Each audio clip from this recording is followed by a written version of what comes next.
Hello everyone and welcome to Flawless, a music podcast. My name is Liam and I'm here with my co-host George. Hello, music team. And Grant.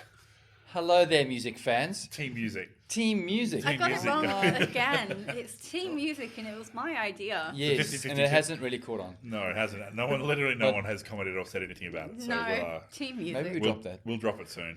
Please.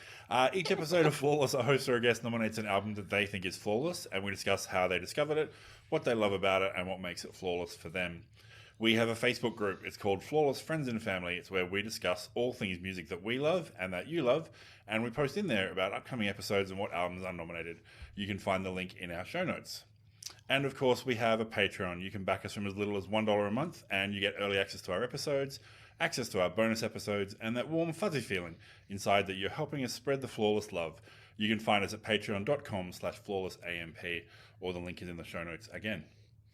So, on this cold, wintry Brisbane evening, we have a guest. We have two You're guests. talking about Yes. cold to an English woman. I know. It's cold. I said Brisbane. It's cold for Brisbane. Yeah, and it counts. is cold. It accounts for Brisbane. For Brisbane. We have two guests, We have And two. it's which is good. only the second time we've ever done that, which has been great. Yeah. Would you like to introduce yourselves? Sure. My name's Ben, and this is My name's Remy. We play in We Set Sail. we do. You've landed the rhythm section tonight. Nice. Yeah, That's Oh, right. you nice. couldn't afford the front line, so Jeez. No, Rip the band-aid off. Those eh? comedy Just like bastards that. up there. Nobody wants to hear from them. Yeah. We hear from them enough. Oh, the Yeah. Noise Boys. yeah, the noise boys. The we call Noise it. Boys. Come on. So we're on sticks and bass, right? That's We right. are That's indeed. right. Yeah, Yeah. I, Which is- play bass. And Cool. Ben plays drums. Yeah. There you go. Sweet. Tell us about We Set Sail. How long have you been around? What are you doing? What's up? You've been around a long time. I think almost 15 years now. Nice. I think sometimes we refer to ourselves as Brisbane's biggest little band. Yeah. And yeah, we've about a year ago we released our third LP. And yeah, we got a couple other little things on the go at the moment. I guess we're working on a special cover for a little secret project. And yeah, I guess it's for fans of all things alt rock and emo and stuff like that. Nice. Yeah. Cool. Where can people find you online if they want to check you guys out? Look, everywhere that's you would expect to find music: YouTube, Facebook, Instagram, Cool. Bandcamp. Yeah. Just Okay. we Cool. set sail. We Set Sail. Yeah. Awesome. We'll put some And, links in the show notes too. We're also affiliated with Remy's label. If False, you wanna- False Peak Records. Oh, Yeah. nice. False Peak. Yeah, so Sweet. yeah, we put out that last album last On year, and So I'm yeah. just going to put it out there. 3 LPs. You've been together 15 years. Yep. 3 LPs in 15 years. Come on. Pick it up, guys. Pick it up. You wouldn't be the first person to have made that observation. Good observation, yeah. Constructive much? I mean, Would you like to tell us what album you're nominating today? yes. Sure, yeah. So it's my pick, and it's Third Eye Blind, their debut self-titled record.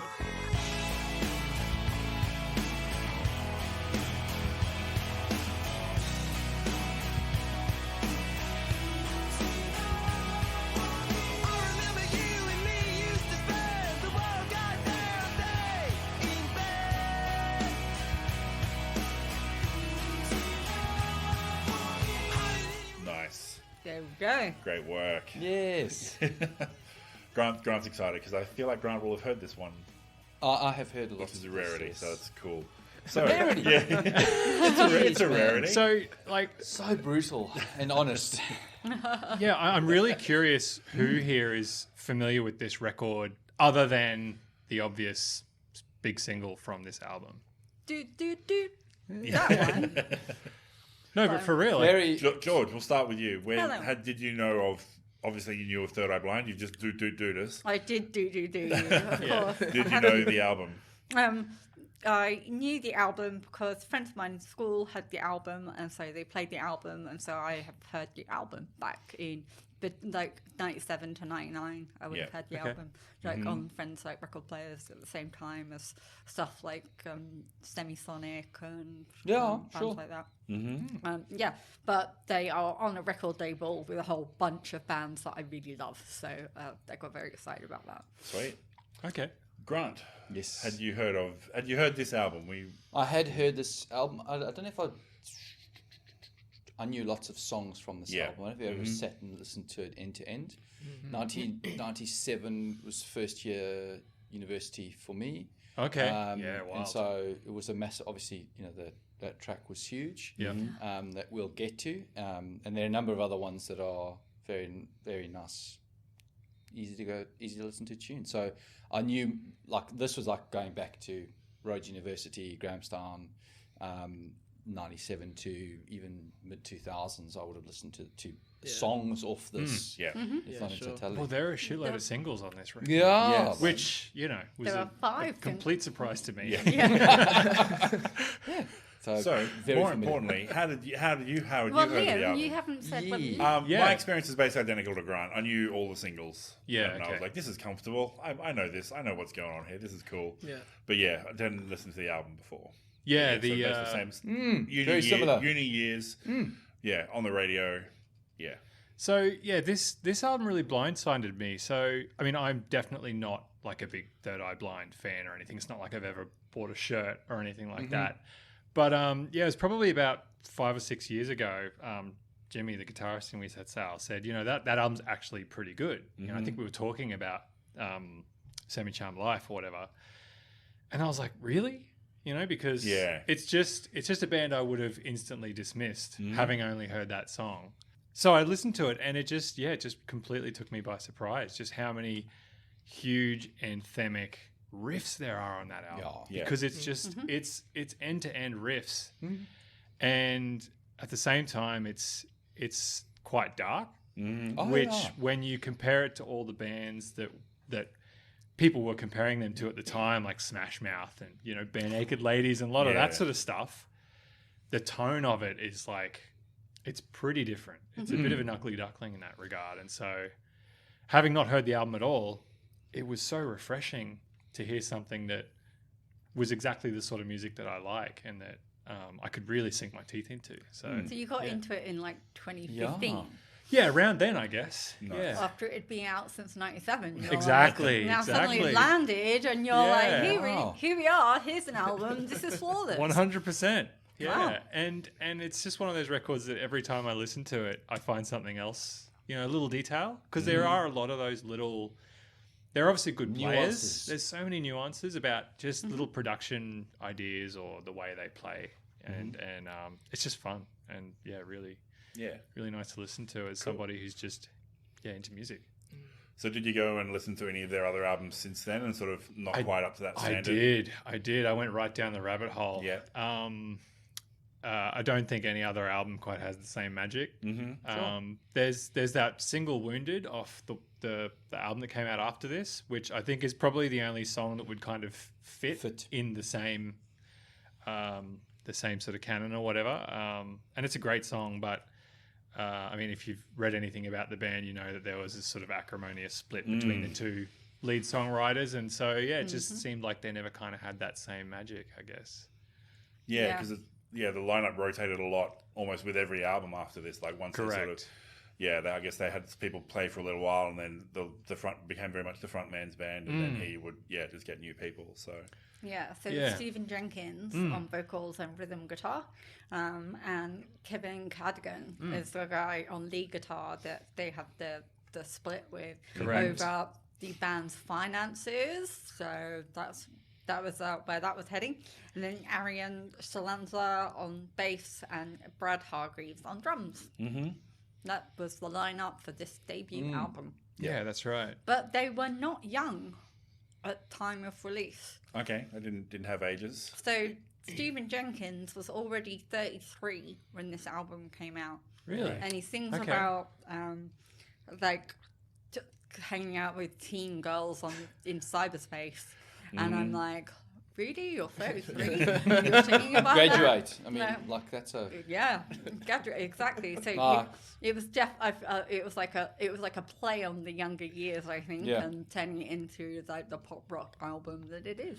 Yeah, it's funny. It almost feels like a concept album to me. Like, I know it's not, but with so many songs about relationships, it feels like every song is a different period of a relationship, a different vibe. Like, you know, there's the honeymoon period, and then there's the breakup, and then all these songs about relationships that they're probably not the same relationship, but it feels that way. It all has that cohesive sort of tone, except a couple of songs like Jumper and a couple other ones.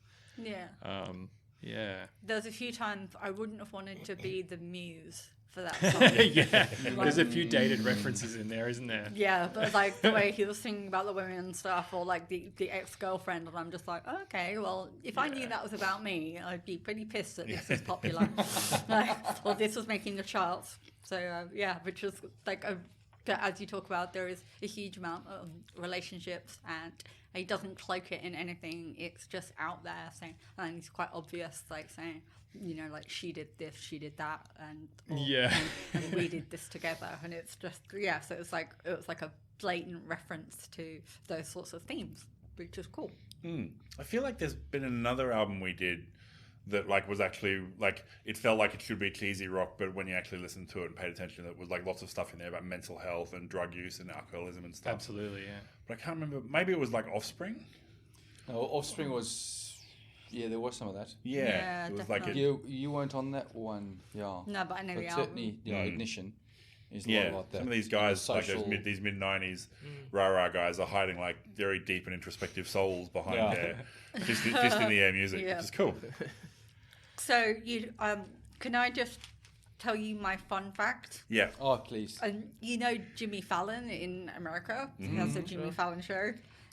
Well, him and Justin Timberlake did a cover of Jumper together in 2014 on his show. That's Really? right, yeah, it was a skit, wasn't it? In 2014. Yeah. They were like bringing it back to 97. Like that was my favorite fact that I learned. Like 'cause it's on movies and stuff like that. Like it's in Yes Man with the famous guy who makes the faces. Jim Carrey. Yeah. That guy. You got Famous it guy. right. with the Famous face. guy. Well, you know what? They got it, I would have given me a little bit more time. I might have got there. My music knowledge is better than my film Sure. knowledge, I assure you. Yeah. There you go. Okay. Okay. So, when you first listened to it, did it hook you from losing a whole year, or did you have? Yes. Oh, 100%. Like, just This is it. the first chords, I'm like, I hope the rest of the album is as good as this, and it totally is. So yeah, just something about those big anthemic riffs. Like that's me in a nutshell in terms of what I like in terms of music. Like we've talked before, Remy, about same in the there's band, like there's the people who go for the riffs, and then there's the people who want to read the lyrics and understand the artist and the poetry and all that sort of stuff. And I'm most of the time, I can't really hear what they're saying, and it doesn't really matter. Sure. You know what I mean? Yeah. You're a drummer. You can't hear anything. Yeah. Exactly. I've just got the tinnitus ringing in the Yeah. background. You know, Yeah. just got to drown that out. So. Bigger But- the myth, the better. Yeah. So this is where we introduce that real 90s sound, where you've got that kind of Yeah. shouting, rapping kind of vocal style. Yeah. So, and that's an interesting thing about Semi Charmed Life, that it has that rappy sort of cadence, because I mean, I didn't know this until recently, but he was in Stephen Jenkins was in a rap Yeah, he duo was. before this band. Nice. So that's where he got his rap chops from. Nice. Or, I don't know if he got his rap chops, No, but no. he gave it a red hot go. You gave it a go, for sure. If you want to call them chops, that's where he got. That's Yeah. where he Yeah, got them that's from. right. That's it. Yeah. Yeah. And so, hence why. But I mean, I guess other bands of that ilk were doing it as well, like Bare Naked Ladies and stuff had that same Oh, sort of. totally. Yeah, there's a few songs through the album where he, just it's not that it's like a lot from with rap, it's like spoken word stuff. It's not singing. Yeah. But this is just super fast paced thing, so it's on the verge of him rapping, but in just that different style, which is really cool. So yeah, you mentioned 5 singles. So obviously, Semi Charmed Life, February 18, 97. I didn't write down any chart positions, George, for the singles. Did you get any chart I positions? did Australia 8, Canada 2, UK 33, US Billboard 100 number 4, US Alt number 6, US Alt Airplay number 1. Nice. And also number 29 in the Hottest 100 of 1997 as well, which I'm pretty sure wow. is where I heard it the first time, Okay. because it was, I would have been listening to the radio then a lot, and it was on the compilation CD that came out that year, so that was cool. Yeah, right. Graduate, August 97. That Lots got of got to US Rock number 26 and US Alt Airplay number 14. How's it going to be? We went to UK 51, so actually it charted again in the UK, and US Alt number 6. Losing a whole year? Went to US Alt Air number 13 and US Rock 36. And then Jumper. Oh, Canada 10, Billboard chart 5, US Alt 17, top 45, Alt Air 9, and US 40 number 2. Nice. So yeah, they all charted. They all charted. In the US for two sure. Two solid years of singles and videos and stuff like that. I'm sure they would have been all over MTV and. Well, they were on Elektra, so the Elektra Records are a big record label. Yes. So they put out like AC/DC, Tracy Chapman, Metallica. They put out MT5, but they also put out Caius, which I really love. Yeah. So I got very excited about that. But then thinking of the time, they also put out bands like They Might Be Giants. And then randomly Joni Mitchell. So Elektra just go, someone's going to sell a lot of records, and we're going to pick them up, and then we're going to put them out. And so, that's why I got excited when I was like, oh, you're on Elektra. You've got Avril Lavigne. Well, she actually cited that her blind is like her main influence or something. Really? Nice. Yeah, it's like one of her biggest influences. Was Stephen Jenkins a skater boy? Hey, there's a question. Maybe at 33, I don't know. His knees might start to be getting a bit Rapping, skating. Rapping, Hey. It was all there. It's all in, late 90s. Well, there's like drugs and alcohol in this album, so but he talks on substance abuse quite a lot. Yes, Yeah, a couple of references. Just a couple. Just a couple. Casual But They were Breadcrumbs. signed. They were signed to Elektra with no EPs or anything to their name. They hadn't recorded anything correct. else. They were just like, "Here we are. We're brand new. You're gonna love us." Before they did that, I read they played a showcase in New York, and they had a label showcase, and they had a pinata up on stage with them, and Stephen Jenkins just started whacking the pinata, and when it broke, crickets came out and flooded out into the whole venue, and the record label were like, "Nope, thanks guys, but no crickets for us," and they left.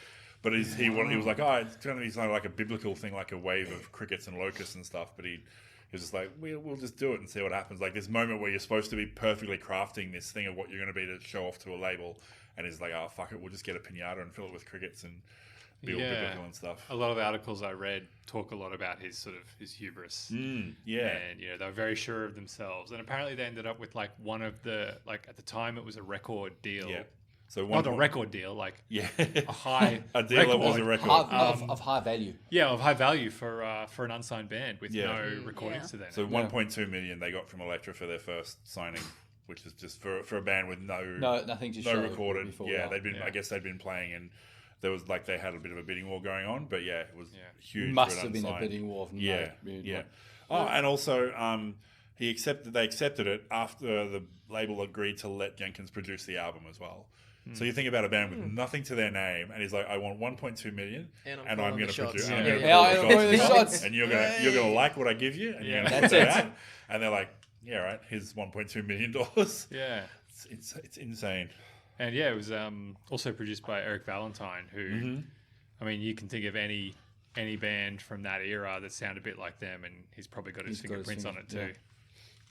Jeez. Well, there were bands that they've been compared to as well, like Eve 6, if you remember those guys. Yeah. I don't think I ever listened to Eve 6. One single you'll know. I couldn't tell you a song, but I definitely remember the name. Yeah. You definitely know the song. Everclear, Matchbox 20, yeah. Semisonic, Goo Goo Dolls. Yeah. Yeah, for sure. Yeah, there's like similar artists. For fans of. Yeah. I definitely had Goo Goo Dolls on repeat for a long period of my Mannion Dream Girl days. Yeah. Awesome. Cool. I think it's also interesting to note just some of the lyrics in Semi Charmed Life, how pretty raw and stuff you probably wouldn't say to a 10-year-old, and yet this song is just like the biggest single in the world, and nobody seemed to bat an eyelid. Yeah. It's totally rude. Yeah. So talk more about Semi-Charmed Life. So obviously it's It's about lots of taking drugs in there, being a dealer, taking them with someone. It hides that really dark subject matter, like we talked about. It hides it behind like a really poppy outro and the big power riffs and Yeah. everything. It's really cool. Yeah, and it sort of gets buried in amongst that rappy cadence Yeah. too. Like unless you were reading it, you'd be like, did he what? What did you say? No, well, like he literally says, she comes around and goes down on me, and then she's coming over you, and Yeah. and then doing crystal meth will lift you up until you break. And it's like, and this is like a chart poppy rock Yeah, song that's right. that's Aimed just at going all over teens. the place. I think But there's it does have one line in it which I really love, which is, Feeling I believe in the faith that grows, and the full life growth can make me cry. So I'm so glad you brought that up, because that really just sums up what I was saying before about just the musicality sort of really punched me in the heart. Yeah. You know, yeah. like, absolutely. That's such a good line. Yeah, because I can relate to that. I'm just like, I've played in 4 chord punk bands for most of my life, and I'm like, yeah, this is a really good one. Like, this is going to get people going. So yeah, those 4 chords, they're very important. So it was important to put in Semi-Charmed Life. So cool. And then Yeah. one of the singles was, I always think of Graduate. I'm sure it must have been played because it was after I left high school, but I guarantee it was played at like high school end must of have year been. assemblies and that sort of Yeah, stuff. right. Not about high school, graduating school at all. No, that's Like, right. I was like, did you just listen to the chorus, kids? Yes. But everything else is just like, so it's about that idea of like moving forward in his life and trying to, graduate from being someone who's got no direction and no real idea of what he wants to do and trying to find that direction in the future. But it's got Yeah. a really funky, fuzzed up guitar solo at the end as well, which is really cool. Yeah. And a Little nice surfy rock production tricks. intro Yes. as well, which is really nice. But in that, it does have those lyrics. Can I get my punk ass off the street? Can I look at faces that I meet? I'm not waiting here for you to die. And I was like, yeah, I need to do that to myself. Yeah. Good advice. Thanks for writing That's it, it. dude. Yeah. There you go. Yeah, get my punk ass off the street. So Remy, you haven't spoken much about the album. Have you? Obviously not the deep love that Ben has. It but- was. We hear about it often in the jam room. Yeah, we do. To the point where demos rip off titles of the bands. All our the demos bands. have joke titles. that Nice. Just reference whatever thing was funny that Yeah. night. Yeah, I mean, it was around a time when I was probably I was definitely aware of it when it came out, and particularly all those singles that sort of popped up. Yeah. That late '90s, I wasn't too far into that pop rock kind of zone. I was still, Seattle cool, grungy, and Nice. yeah, Sure. still Yeah. listening to a heap of SoCal punk and Yeah. stuff. So as much as I could, I kind of veered away from it. But it was everywhere. It was everywhere. It was everywhere. You couldn't escape For it sure. anyway. Yeah. And so, that fact on its own meant that you'd hear it, and it's catchy as Yeah. it was For sure. as much as you want to So it's interesting- push something aside, but yeah. Interesting that you say that you were so aware of all the singles, because I think had I been aware of all those singles, listening to it now, I wouldn't have enjoyed that album as much, because it wouldn't have okay. been fresh. Yeah, And yeah. that's a pet peeve Yeah. of mine, is when people drip feed all of the tracks to the album, and then by the time the album drops, you pretty much know most Yeah. of the album, and there's not much of a surprise. But yeah. I don't know how I managed to dodge hearing all of those. Where do you think you were for that Yeah. 4-year period, really? From Where were you? 97 to Yeah. 2001? I mean, I would have been 2015. in high school, but I don't know how I missed all that stuff. Oh, yeah. Oh, yeah. Jeez. Yeah. So, the final single was Jumper, which is quite a hard-hitting theme, Yeah. let's say. You And I just- have the chords. I've printed it out. I can play it slightly at home. Oh my Not god! that I like it that much. I was going to say, 'cause, But you didn't bring your guitar. But I didn't. No, well, come on, man. Jeez. I've got one upstairs. Oh, no. No, that's fine, because it's Not got an that well. acoustic guitar and vocals Yeah. before the drums roll in. Mm-hmm. There you go. And the vocals, this is where it's higher pitched. for the first time. It's kind of like really lifted and higher, and then the full band comes in, and yeah, there's drugs and alcohol and referencing to pulling someone off the ledge. Or, Yeah. So he's wishing they would step back from it, but also slightly cognizant that he's part of the reason that they've gone out there as well, like that he's contributed to that in some way. Yeah, so the story behind that track, in an interview I just watched with old mate Jenkins, was that it was based on a story he was told about a friend of a friend who was a gay guy that lived in a town that was a Navy town, and he basically committed suicide as a result of just unrelenting homophobia. Wow. Yeah, and so that's kind of the... There you go. Well, that puts a new spin on it, doesn't it? Yeah. Because it's got the lyrics. Well, he's on the table and he's gone to code, and I do not think anyone knows what they're doing here.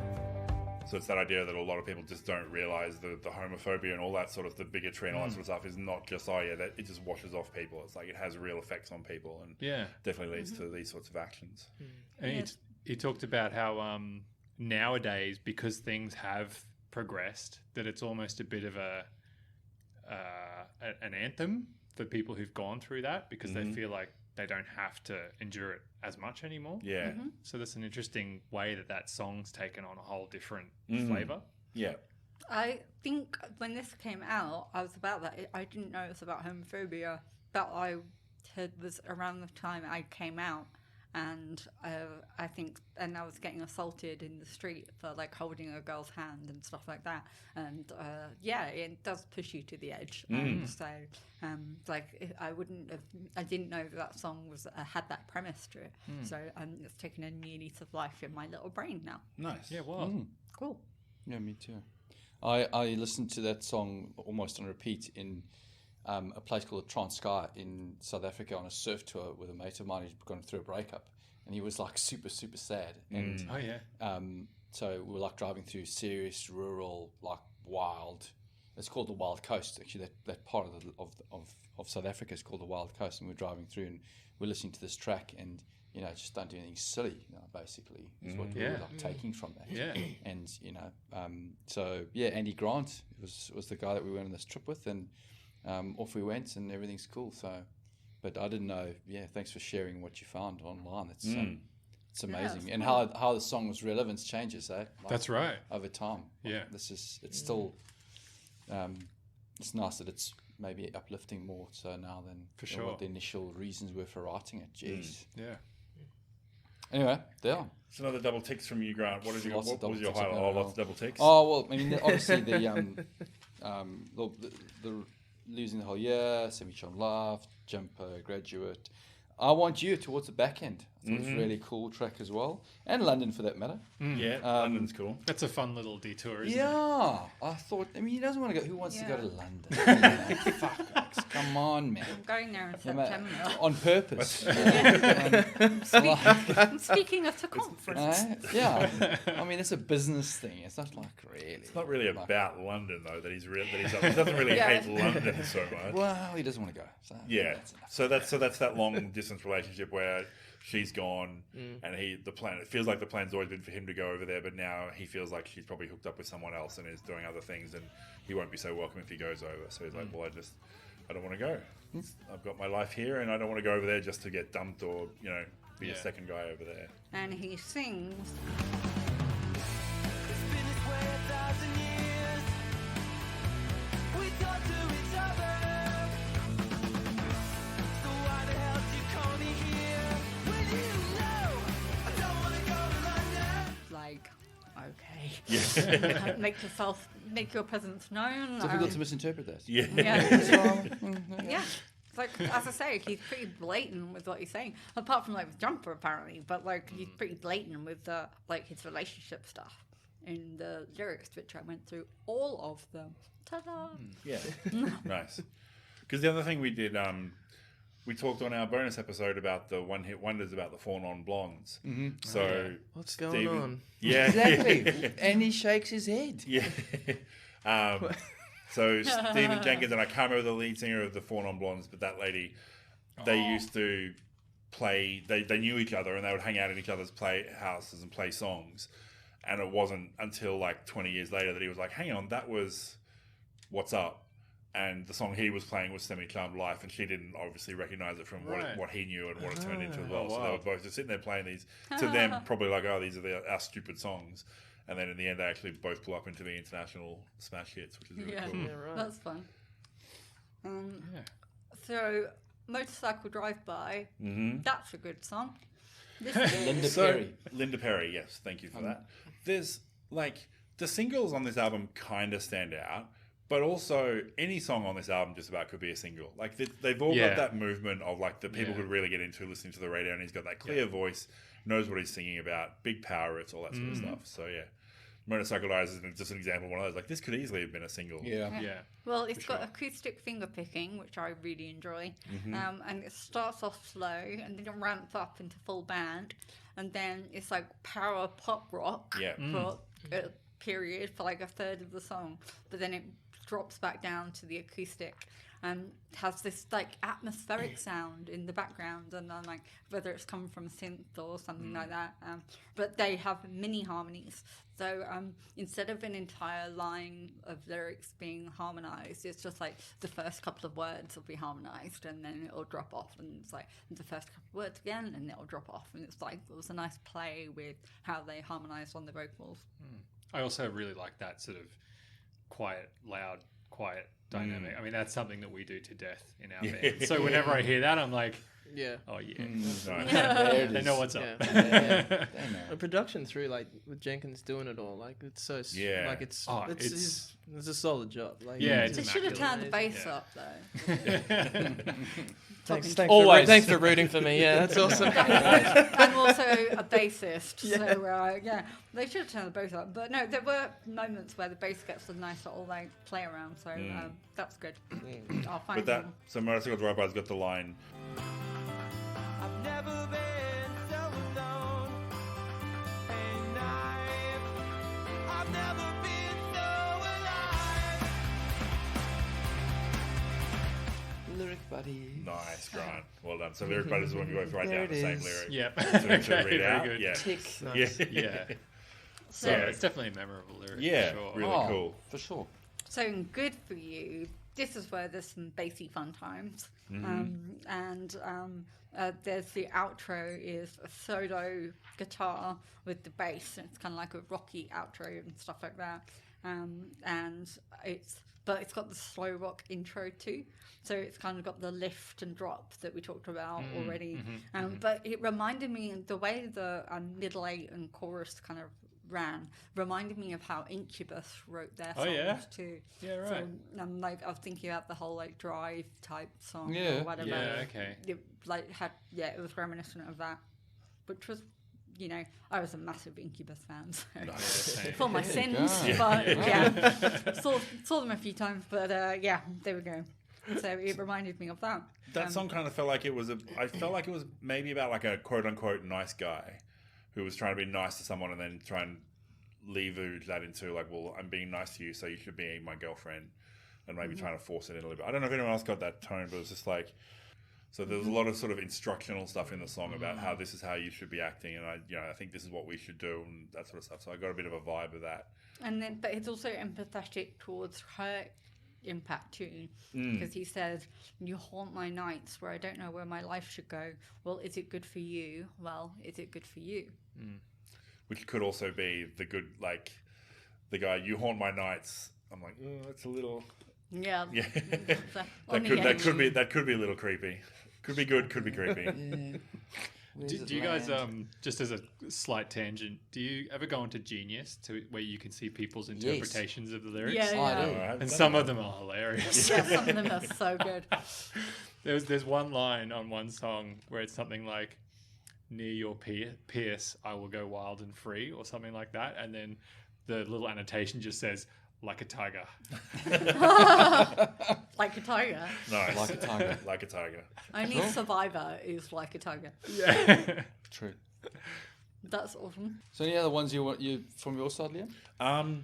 I do like Your standouts? Thanks a Lot. It's got that nice soft start again, Yep. sort of the slow burn into the build. It's about a self-destructive relationship where two people who are together, but they obviously it's not going to work, Not so they good. should just break up. But it's got the line that might be. Remember, we haven't done it for ages. There's always a line that I would get tattooed on myself. Okay. And Oh, yeah. Oh, we haven't had one of I haven't those. done one of those for a while. Yeah. So it's half of this one, and it probably wouldn't because it's still atrocious. But it's I woke you up and I slit the throat of your confidence. Oh, Which yeah. half would you take? Yeah. Oh, It's the good slit. I question. slit the throat of your confidence. I love that line, but also that's a terrible thing to tattoo on yourself, Yeah. and Yeah. a terrible thing to do to other people. But just that idea of like, I don't pretty think graphic. yeah, it is. Very Yeah. graphic. I'm going to put my hand up and say your wife would not enjoy that. Would speak. Yeah. Yeah, Yeah. there'd be a conversation. But that idea of like if you're in a destructive relationship, but also you're both just bringing each other down. Yeah. And that way you Yeah. don't actually have to split up because you're both just so good at bringing each other down now that it's like, you're not confident enough to break up with me and you do the same to me, so I'm not confident enough, so let's just be here in our hatred together. It's kind of got that kind of post-punk emo-y sound for sure, like in that particular track. And then, and he also said, It's all in your mind, she said, the darkness and the light. like, ooh. Yeah. Like, so she recognizes that he's got good and bad and or whatever it is, and yeah, he's taken from that. There's loads of heavy effects on the guitar on that one, and he's got this weird like yabba yabba kind of outro, like Right. where it's not lyrics. Like, Okay. it's like Not words. It's not real words. Yeah. It's like Flintstones. Yeah. yeah, yabba yabba. Yeah, that's what I wrote. Like that's what I heard. But yeah, so that was in the outro. It was just like this, like fun little, like random, like scat. Yeah, late okay. 90s scat. Yeah. Yeah. I didn't even remember that. I must have just ejected it from my mind. The random, like scat a lot at the thanks a lot. But yeah, Yeah. there you go. That was fun. I feel like the whole end of the album is very rear loaded with really emotionally sort of heavy tracks, which I kind of like. Yeah. Like God of into it. Wine. Yeah. That's the outro. Yeah, by any yeah. chance. Yeah. Yeah. Are we up? What song are we up to? Is it? Oh, we jumped around. Oh, Yeah, because There's no specific order here about Right, this one. yeah. No, not for this one. the background, I think, is the track that is the one that affects me the most. With that line, my plans still have you in them, Yeah. Oh. something like that. Yep, I mean, so- just something about just the instrumentation in that song and the combination of those lyrics is just oof, So yeah, so he says heartbreaking.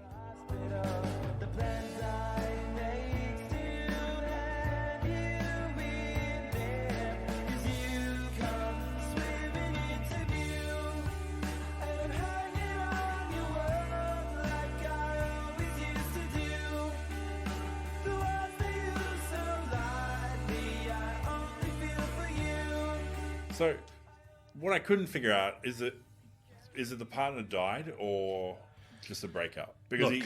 it felt like it was mostly a breakup, but then he also refers to the time we were in the hospital. That's right. So that's I couldn't right. quite figure out if it was actually someone who passed away or if it was just a bad breakup. Yeah, no, I couldn't tell you, but But and that person now he's carrying that person around in the background with him, or wherever he goes and everywhere he thinks. That's just like, right. that person's always there. yeah, and haunting it's another imagery. song that has that really quiet, soft start that builds and builds, and I think Starts that with the bass, by the way. yes, That is a bassy intro. yes. Again, And got that, like, back. when when it comes in, that lead, that like really, I mean, Yeah. it's a really almost sort of cock rock lead that breaks out when the big guitars drop, but it's not out of place at all.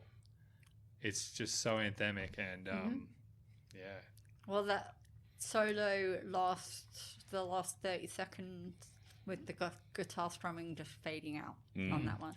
yeah, that weird little I don't know what it is to that song. It's almost like a little coda. It's like Yeah. not really part of the song. So it But kind of, it's- it stops. it and then it fits. just starts again. Yeah, and it just for keeps like going, 30 and it's- seconds, and you're like, oh, okay. It's just Here we go. It's like a little mini encore. yeah, it is. Yeah, on But it's so track 12. beautiful. I hated I Want You. I've just written it down. I don't know whether you guys heard it, but the intro to I Want You sounded like Radiohead's High and Dry. Okay. That drum and It's like a shaker or something. yeah, exactly. But so if those really just want to listen to I've got a high and dry stuck comparison, in my head now. have a listen to the intro. Because there's like wanky solo with effect pedals and stuff like that, but then there's a little bit of acoustic guitar comes in, and you're like, oh, where have you come from?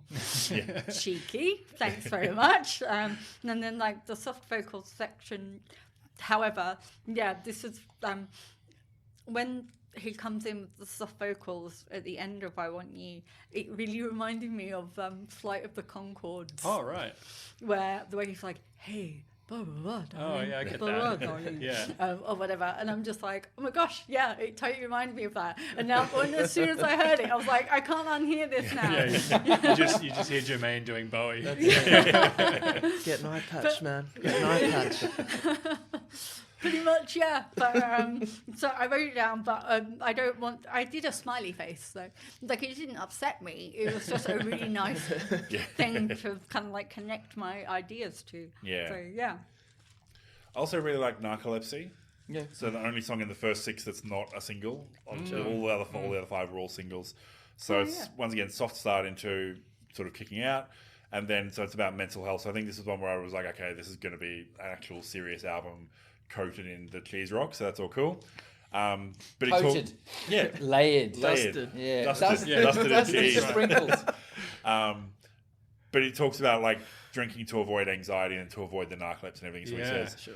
and there's a demon in my head who starts to play a nightmare tape loop of what went wrong yesterday. I think the line before that is there's a bone that's connected to a drink. Yeah. Yeah, Nice. right. So yeah, but just that idea, most people who have anxiety That will is know same, in a similar way that I have, is just like you remember every little thing that went wrong, every conversation that could have been different, and you obviously, I know, not everyone does, but it's like they don't remember that at all. Like they've moved on, but in your brain you're like, no, I definitely did the wrong thing and I fucked up, and the whole world's going to come down on it just on that one conversation. Now that is why I drink during flawless Yeah. episodes. There you go. So 'Cause what you're is in your... I thought that was water. Oh no, it's a bourbon with Pepsi Max. Wow. It's not a Pepsi with bourbon in it. It's a bourbon with a shot of Pepsi. Bourbon with a It's shot of sugar-free. Pepsi. Yeah, I know. Sugar. It's still keto, right? I mean, judgment-free zone in here. Yeah, that's right. I've It's the seen same music, no space. problems. But It in is. Narcolepsy, there's something I really love in a song, which is gang vocals.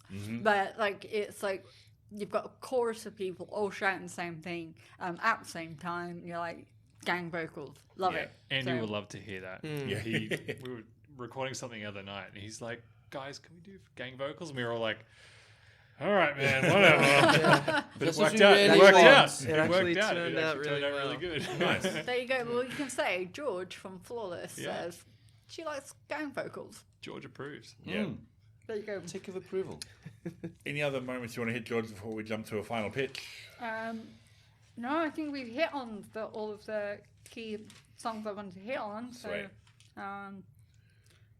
yeah, I wanted to highlight where the bass was out there, Yep. so I did that. Done so I felt pretty good. Burning Man, which came first, the song or the festival? No. Must be the festival, surely it would have been running before Surely, that's 95. what- The lifestyle came first. Yeah, that's it. The lifestyle came first, yeah, because This is just the theme song. Oh, that's got that off-kilter percussion too. it Like has- this is one of the ones that isn't, like, most of them are pretty straightforward in that sort of stuff, but Yeah. this is one of the ones where the drumming beats keep going offbeat a little bit. It gave me the heebie-jeebies. It's like well, it's like really jazzy. That Yes, intro. yeah, improvisational Jazzy stuff. Intro, but then it has then little stabs of like music with shouting over it, and Yeah. then it goes back to like being I'm jaunty, Yeah. jaunty stab, jaunty stab, and so that's really fun. But in there, that he sings. Rise and fall, shining in a void. Life is not to fear, life is to enjoy. Come get down. I'm like, okay, well That took a that's turn at the end there. yeah, I know, but it's a little ominous at the end. Okay. But then, just like they've done a few fade outs on these tracks, as is 97. Yeah. They've done a few fade outs, but this Burning Man has it's 3 minutes dead on with a really robust, clean finish. It's like everyone goes boom, instruments down. We're Yeah. done with this song. We're moving on to the next one. Which again, I really enjoy when an album does that. So, thanks for that. Yeah. Ben and Remy, any final thoughts, or do you want to jump into the final pitch about why Third Eye Blind's self-titled debut is flawless? Oof. No, I don't think I've got much to add. I mean, I have to back the bass love on this album. I really appreciate when you've got some just thick rhythm guitar with the bass moving around underneath it. Mm-hmm.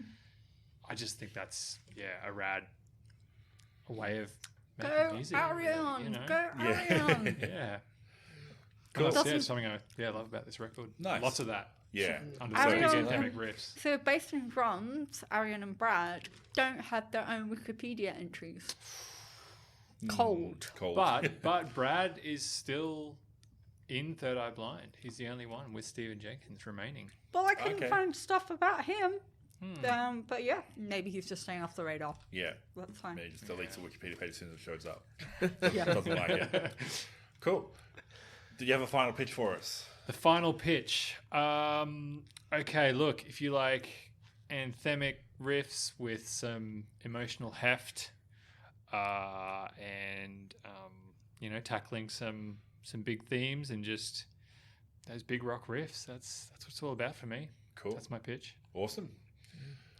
George, Hello. final thoughts and a thumbs up or a thumbs down for Third Eye Blind. Final thoughts was as soon as you nominated it in the group chat, I had Semi-Charm Life stuck in my head. And I was just like, damn you. Sorry about that. I've not met you before and you've just put that song back in my head. And I'm in high school again and it's just on repeat. So, yeah, and I was just like, okay, well, I've heard this album before, so I'm just going to lean in. But I'm going to do a deep dive with my flawless ears this time, and there are some really anthemic hits, and there are some really fun songs. There are some definite sing-along tunes as well, like hands in the air, sing-along, punching, or whatever in a club, and it obviously charted really well considering they were completely unknown. However, what I didn't enjoy is the flow of the album. Okay. So for me, all of those single heavy front end flowing into all the darker tunes at the end is like maybe okay if you're going to bed and you're feeling sad. But from the album, I really wanted to hear and mix it up a real flow between some of their anthemic hits and then some of their slower songs, and then mixing it up that way in the way that they do in the actual songs, where they do lifts and drops and lifts and drops. So I wanted to hear that. So I didn't enjoy the flow of the album. So if I were to give it more time, I'd move stuff around and make a playlist. Yeah, right. So I couldn't make it a flawless album, Okay. but it was really interesting for me as a 37-year-old to listen to this again and go, oh my gosh, I'm young, I've got bleach blonde hair, the ends of them are pink, and I'm wearing beaded bracelets all the way up to my elbows, and I'm wearing criminal damage jeans. So it threw me back in time. So that was a really enjoyable experience. But the album for me wasn't flawless, but thank you for bringing it. Oh, no worries. Cool.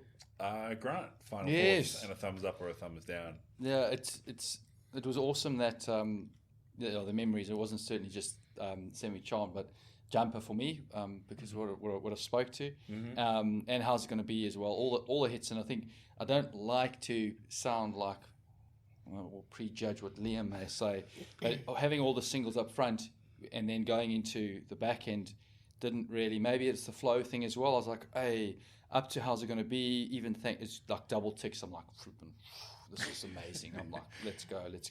And I hadn't really listened to the second half of it all that much. Even at the back end or the second half, London was awesome. 2 ticks. I Want You was 2 ticks. Motorcycle Drive-By, but it's almost like a tale of two cities, but it didn't. The back end doesn't really work for me. And the one that you loved, the background, I'm like, no, Really? and good for you. I don't know whether you could split it up, but I'm going to say no. But I still, there's actually more to the album that I appreciated before listening to it. So there are some great tracks towards the back end that I wouldn't have listened to if you hadn't brought it up. Sure. So thanks for bringing it. It was, it was a cool worries. album. So, but Just not, if I can append my other pitch, I would say that if you're somebody who hasn't really you're not familiar with the singles, Yeah. you haven't heard this album before, it's definitely worth a listen to Yes, discover it, absolutely. because it lives in the shadow of that single. Great That's- description. That's the story of this record. It's almost for me. disappointing that it was such a hit Yes, because there's just so much dominates. more to this album and this Yes. group than that. I should have song. led with that. We're all learning. It's fun. It's all good. It's all good. Over to you, Liam. Cool. I'm very glad you opened with the story that's like, don't make me listen to this album, because that's exactly how I felt when you posted into the group chat. Like I had that sense, like, don't, no, not bad, not in a sense, Yep. but it's like, this is, yeah, I was like, yeah. I was expecting way more Keezy stuff. And then once you actually do that deep dive into it and you realize all the themes that are in there, it's really cool. And I would definitely recommend, if anyone out there is having that thought of like, are these guys really covering the Third Eye Blind album? Yes, we are. And it's fantastic. You should definitely check it out. Yeah. I love the front half up until, like I said, those first 6 singles. But then it just kept going and kept going. And none of the songs are bad. So I wouldn't say, oh, you should definitely cut this song because I hate it. But it just kept going and going and going. It's and I think an hour for this, long. it's an hour 57 long minutes, and yeah. 14 songs. And I thought this would 100% be perfect if you took the first 6, you picked 2 off the back end, and that's it. And you could almost pick any 2 off the back end because they all show a cool variety of different styles from that first 6. But I think at 8 songs in 40 minutes, this would 100% be a flawless album. This would be Yeah. great. Yeah, right. But then it just keeps going, and a lot of it some of the style stuff starts getting into it is a bit repetitive. So it's like, and it's going to sound wanky, but it's like verse, chorus, and then like blank, and then just like a big outro for like 30 to 40 seconds. And there's a lot of songs that I was like, because I was looking at the lyrics, and I go, oh, so the song's over, and I'd cut over to the thing. It's like, oh no, there's still 40 seconds because they're about to play the riff and the like have a big solo and stuff. So yeah, I couldn't give it flawless. I loved it way more than I thought I would, and I think everyone that's should good. definitely check it out. But I just think, yeah, this kind of music would have been 8 songs, 40 minutes rather than 14 and an hour for me. So Fair enough. thank you very much for coming in. Thank you very much for nominating. It was great to have you We on. never Thank you asked very Remy. much. Oh, Remy, would you describe this album as flawless? Well, probably not personally for me. Like the singles wise, like I think trying to fit that many songs on the album was the real thing when Clincher. CDs were just rocking and you could just put That's as right. much as you want on Exactly. because we're the artists and we're going to put on everything that we've got, so Yeah. you got to listen to it. Yeah. Yeah. That's right. But yeah, I mean, Liam, you made a really good point of like the heavy singles and then maybe just a couple off the back end just to throw it in, and Yeah. that would have really changed the game, you know, because you know all of the last comments here about the back end of that album Yeah. kind of just dragging just a little bit. Because if you mixed it up, a That's bit, the other thing too. Yeah, Yeah, if you true. filter those singles every third song, it's, absolutely. yeah, Then it's a completely so different you mix have your again. banger, and then you have your introspective, Yeah. and you have your banger. Like I'd be like, I'm all over this shit. Yeah. That's cool. But yeah, there we go. Cool. So yeah, thank you again for coming, and thank you everyone for listening. We have Facebook, Twitter, and Instagram. We are Flawless AMP on all of those, so you can join the conversation, share or like our posts, and give us a rating. Every little bit helps us find more music lovers like you. And as mentioned, we also have a Patreon. It's patreon.com/flawlessamp. So if you'd like to back us, please check that out. Thanks again for listening, and we will see you next time.